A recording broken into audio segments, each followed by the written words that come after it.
আসসালামু আলাইকুম ওয়া রাহমাতুল্লাহি ওয়া বারাকাতুহু। বিসমিল্লাহির রহমানির রহিম। সফলতার মাপকাঠি সূরা আল আসর। সূরা আল আসর কুরআনুল কারীমের 103 নম্বর সূরা। আজকে সূরা আসরের বিশদ ব্যাখ্যা সহ আমরা তর্জমা করব। সূরা আসর 3 আয়াত বিশিষ্ট। প্রথম আয়াতে বলা হয়েছে শপথ সময়ের, অর্থাৎ ওয়াল আসরি, শপথ সময়ের। আল্লাহ তাআলা সময়ের কসম খেয়েছেন, কারণ সমস্ত অত্যন্ত গুরুত্বপূর্ণ। সময়ের মধ্যেই সব কিছু ঘটে। মানুষ জন্ম নেয়, বেড়ে ওঠে, কাজ করে, সফল হয় বা ব্যর্থ হয়। সময়ের মূল্য বুঝতে না পারলে জীবন নষ্ট হয়ে যায়। ইসলামে সময়কে খুব গুরুত্বপূর্ণ মনে করা হয়েছে, কারণ সময় একবার চলে গেলে তা আর ফিরে আসে না। আয়াত নম্বর 2 বলা হয়েছে ইন্নাল ইনসানা লাফি খুসর, নিশ্চয়ই মানুষ ক্ষতির মধ্যে রয়েছে। আয়াত নম্বর 2 ও আয়াত নম্বর 3, এই দুইটা আয়াত একে অপরের সাথে সম্পৃক্ত। 2 নম্বর আয়াতে মানুষকে সতর্ক করা হয়েছে এবং বলা হয়েছে নিশ্চয়ই মানুষ ক্ষতির মধ্যে রয়েছে, কিন্তু 3 নম্বর আয়াতে বলা হয়েছে মানুষ কিভাবে ক্ষতি থেকে বাঁচবে সে সম্পর্কে। চলুন জেনে নেওয়া যাক 2 নম্বর আয়াতের ব্যাখ্যা। আল্লাহ তাআলা ঘোষণা করেছেন যে সমস্ত মানুষ আসলে ক্ষতির মধ্যে আছে।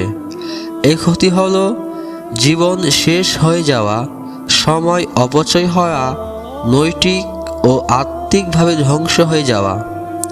দুনিয়ার জীবনে মানুষ যদি শুধুমাত্র খাওয়া, ঘুমানো, উপার্জন ও বিনোদনের মগ্ন থাকে এবং আখিরাতের চিন্তা না করে, তাহলে সে আসলে ধ্বংসের দিকে যাচ্ছে। 2 নম্বর আয়াতে বলা হয়েছে ইন্নাল ইনসানা লাফি খুসর, নিশ্চয়ই মানুষ ক্ষতির মধ্যে রয়েছে। তবে তারা নয় যারা ঈমান এনেছে, সৎকর্ম করেছে, পরস্পরকে সত্যের উপদেশ দিয়েছে এবং পরস্পরকে ধৈর্যের উপদেশ দিয়েছে। অর্থাৎ এটা আয়াত নাম্বার 3। ইন্নাল্লাযীনা আমানু ওয়া আমিলুস সালিহাতি ওয়া তাওয়াসাউ বিল হক্কি ওয়া তাওয়াসাউ বিস সবর। তবে তারা নয় যারা ঈমান এনেছে, সৎকর্ম করেছে, পরস্পরকে সত্যের উপদেশ দিয়েছে এবং পরস্পরকে ধৈর্যের উপদেশ দিয়েছে। এখানে আল্লাহ তাআলা 4টি গুণের কথা বলেছেন যা মানুষকে ক্ষতির হাত থেকে রক্ষা করতে পারে। 1 নাম্বার, ঈমান আনা। শুধু জন্মগত মুসলমান হওয়া যথেষ্ট নয়, বরং সত্যিকারভাবে আল্লাহ ও তার রাসূল সাল্লাল্লাহু আলাইহি সাল্লামের প্রতি বিশ্বাস স্থাপন করতে হবে। এই বিশ্বাস শুধু মুখের কথা নয়, বরং মন ও আমলের সঙ্গে সম্পৃক্ত হতে হবে। 2 নম্বরে বলা হয়েছে সৎকর্ম করা। শুধু ঈমান আনলেই হবে না, বরং তা অনুযায়ী কাজও করতে হবে। ভালো কাজের মধ্যে রয়েছে নামাজ, রোজা, যাকাত, দান সদকা, মানুষের উপকার করা, ন্যায়পরায়ণ হওয়া, পিতামাতার প্রতি দায়িত্ব পালন করা ইত্যাদি। 3 নম্বরে বলা হয়েছে সত্যের উপদেশ দেওয়া। সত্য বলা ও প্রচার করা প্রতিটি মুসলমানের দায়িত্ব। অন্যায় দেখেও যদি কেউ চুপ থাকে তবে সে সত্যের পথে নেই।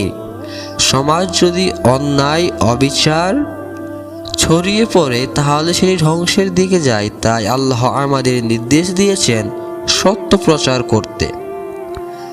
4 নম্বরে বলা হয়েছে ধৈর্যের উপদেশ দেওয়া। সত্যের পথে চলতে গেলে অনেক বাধা আসবে, লাঞ্ছনা, কষ্ট, দুঃখ, পরীক্ষা সহ নানা চ্যালেঞ্জ। যারা ধৈর্য ধারণ করতে পারে তারাই সফল কাম। একজন মুমিন শুধু নিজে ধৈর্যশীল হলেই হবে না, বরং অন্যদেরও ধৈর্যের উপদেশ দিতে হবে। তাহলে আমরা এই সূরা থেকে কি জানলাম? আমাদের শিক্ষণীয় বিষয় কি? সময়ের গুরুত্ব বুঝতে হবে, ঈমান আনতে হবে এবং তা অনুযায়ী কাজ করতে হবে, সত্যের পথে থাকতে হবে ও অন্যদেরও সত্যের উপদেশ দিতে হবে, ধৈর্য ধারণ করতে হবে এবং অন্যদের ধৈর্য ধরতে উৎসাহিত করতে হবে। এই 4টি গুণ যদি একজন মানুষের মধ্যে থাকে, তবে সে কখনো ক্ষতির মধ্যে থাকবে না, বরং সে সফলতার পথেই চলবে। ইমাম শাফিঈ রাহমাতুল্লাহি আলাইহি বলেছেন, যদি মানুষ কুরআনের অন্য কোনো সূরা না জানতো, তবুও শুধু সূরা আসরই তাদের জন্য যথেষ্ট হতো। কারণ এই ছোট্ট 3 আয়াতের সূরায় মানব জীবনের সফলতার পুরো পথ নির্দেশনা দেওয়া হয়েছে। ইনশাআল্লাহ তাআলা সূরা আসরের সম্পূর্ণ তাফসীর ইয়া নাফসি বিরিজ ইউটিউব চ্যানেলে প্রতিনিয়ত আপলোড করা হবে।